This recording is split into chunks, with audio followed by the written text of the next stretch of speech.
কে হবে পটুয়াখালী ৩ গলাচিপা দশমিনা আসনের বিএনপি মনোনীত প্রার্থী?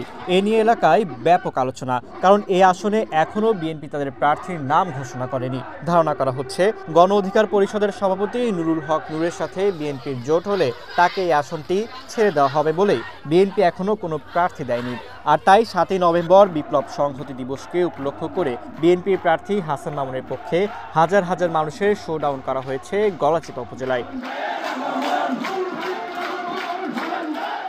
বিগত দিনে কোনো দলের শীর্ষ নেতারা এলাকায় গেলে মানুষের যেমন ঢল নামে, ঠিক সেরকমই লোকে লোকারণ্য হয়ে যায় গলাচিপা পৌর এলাকা। স্লোগান ওঠে যে কোনো মূল্যে তারা ছাত্রদলের ঢাকা বিশ্ববিদ্যালয়ের সাবেক সভাপতি হাসান মামুনকে এই এলাকার প্রার্থী হিসেবে চান।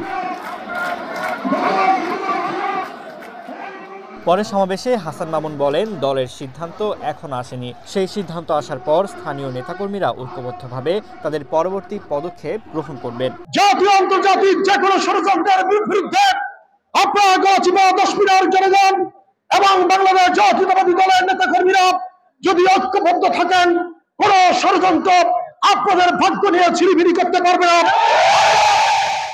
দলের সিদ্ধান্ত এখনো আসে নাই, আমরা সর্বশেষ সিদ্ধান্ত পর্যন্ত ধৈর্য ধারণ করব। তারপরে বাংলাদেশ জাতীয়তাবাদী দল পটুয়াখালী জেলা গলাচিপা দশমিনা এবং প্রত্যেকটি ইউনিয়নের নেতা কর্মীরা ঐক্যবদ্ধভাবে যে সিদ্ধান্ত নেবেন, সেই সিদ্ধান্তই দলের ২৩৭ আসনে বিএনপির সম্ভাব্য প্রার্থীদের মনোনয়ন ঘোষণা করলেও এই আসনটি ফাঁকা রাখা হয়। এই এলাকারই সন্তান নুরুল হক নূর। তবে বিএনপিতে একচেটিয়া জনসমর্থন হাসান মামুনের।